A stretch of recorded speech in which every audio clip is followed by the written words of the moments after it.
So I saw people shot in the streets and running and seeking help. But I think those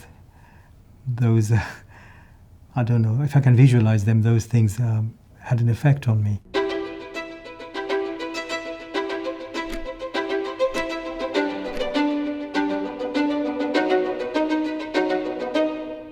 Well, I was born in Bangladesh. Country at that time was called East Pakistan. In 1971, there was a war of independence. So I was about 11 or 12 at that time. But my upbringing in terms of education was highly disrupted because of that war. My own brother, my elder brother, being killed, whom I saw die in front of my own eyes, and 22 other relatives were killed in that violence. But at that young age, 11, 12, 13, up to about 16, it was always fighting and killing and people dying around you or death. So I saw people shot in the streets and running and seeking help. Conflict on both sides. Nobody is to be blamed, I think, on looking back. But I think those I don't know, if I can visualize them, those things had an effect on me. When did you leave and come to the UK?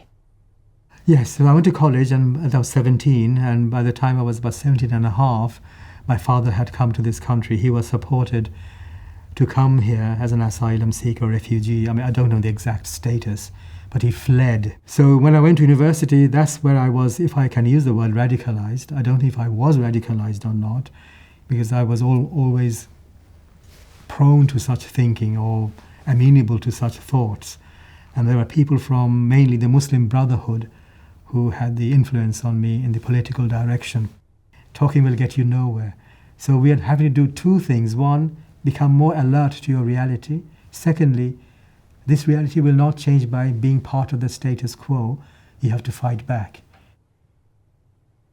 As a young person, I wanted to be meaningful. I wanted to contribute in a way that made real change, not just talk, because politics is too long-winded and I don't understand, and there is hypocrisy and double standard. Even at that age, we understood this. It wasn't all, I'm a good Muslim and I want to make Islam great. It was more like, well, you are cowards, I'm a brave person. There's a fight in Palestine and they're the underlings and I can fight. So when Islam was added to the equation, of course, it kind of had a very potent mix. So I felt enthused. I felt I was doing the right thing because it is, after all, in support of those who are victimized or the victims.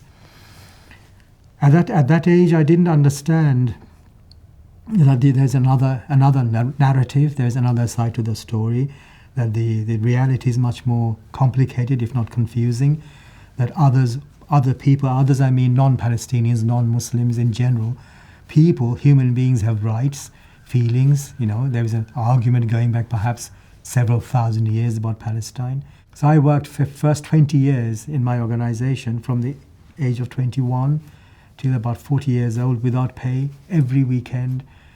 So a lot of hard work to not only bring people to a political awareness, but to enthuse them to say, politics is not the way is jihad, to fight back.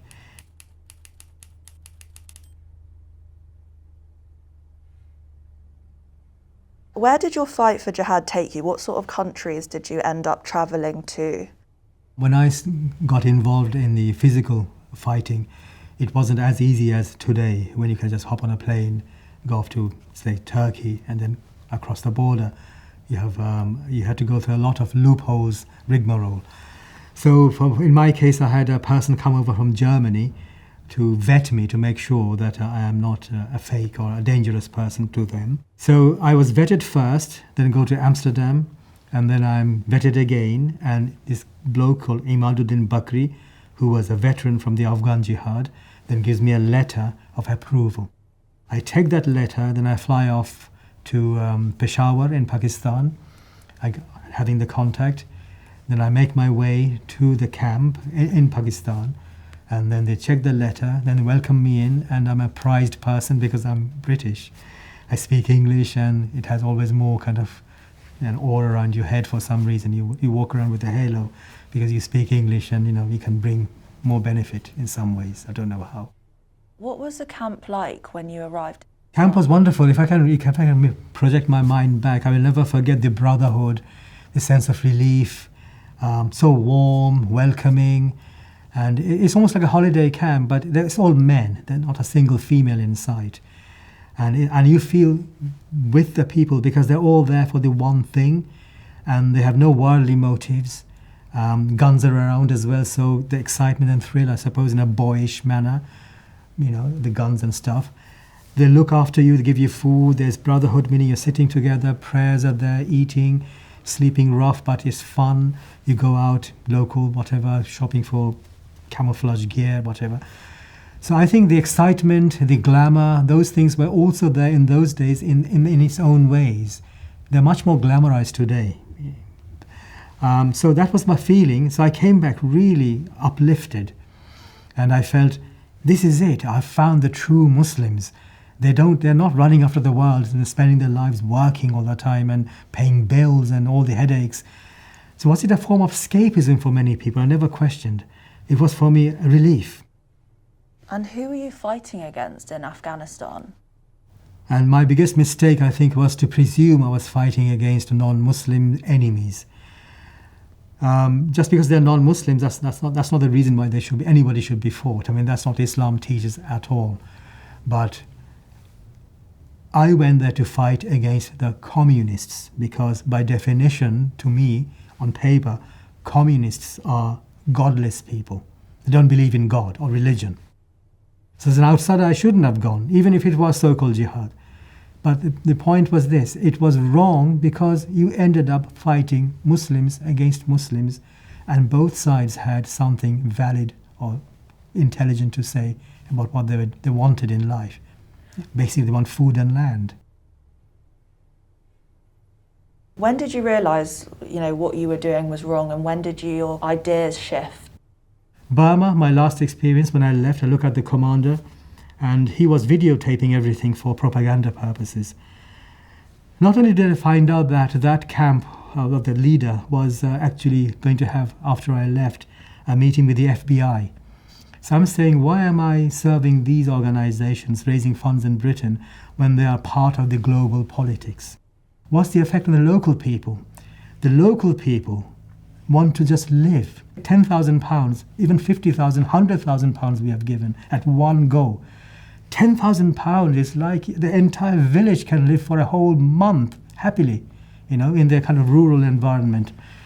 And I bring that amount of money, give it to the leaders. What are they doing?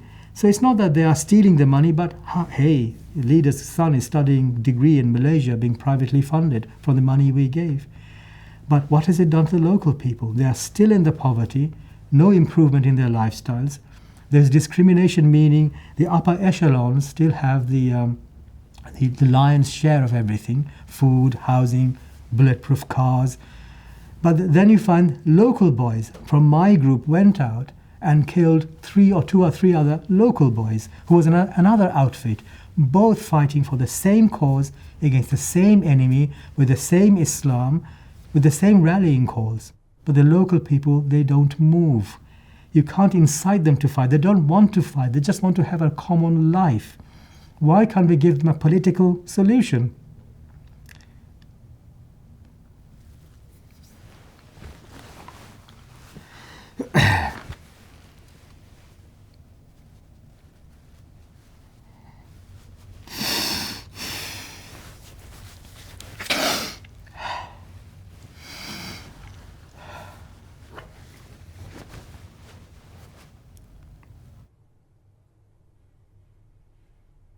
You said earlier you didn't have the intention to kill innocent people. So can you just clarify for me what the difference is between the kind of jihadism you were part of and the more modern day jihadism where we see terrorists going and blowing up music venues and killing innocent people? Today is kill people, is driven by hatred, blind hatred.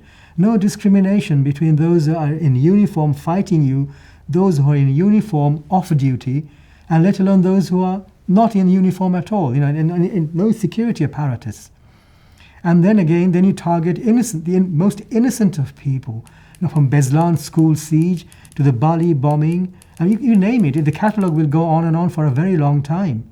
And we can press into service all sorts of grievances and talk about how maybe they are so provoked, they are so undermined, they have become so desperate.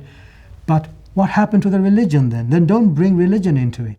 I beat myself up inside me, and then I try to make up for the evil I have caused, or to stop people going down that evil or wickedness or ignorance with the work that I do. A young man comes up to me after Friday prayers. I did the sermon at Wembley Central Mosque. I do the sermon, and it's several years back. He walks up to me and said, Sheikh, called me Sheikh, is a term of respect, Sheikh. After my Friday sermon, I saw your film. I've decided not to go to Syria anymore. Whoa. There's no need to de-radicalize, refer you to Prevent, Channel. You just heard a talk on Channel 4, ITV or something, and he felt I spoke the truth as an older man. That's it.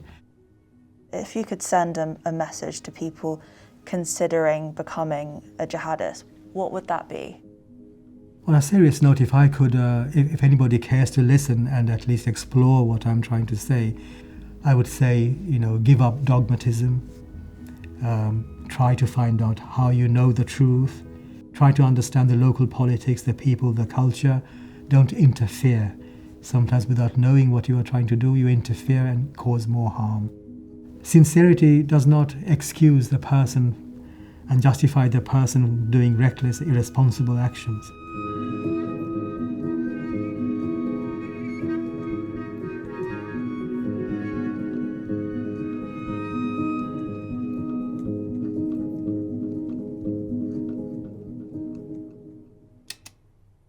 One thing you should know about espionage, as well as bomb making, the first mistake is your last mistake. You're not going to live to make another mistake. And therefore, you have to be absolutely careful. One wrong word, and you are a head shorter and 6 feet under.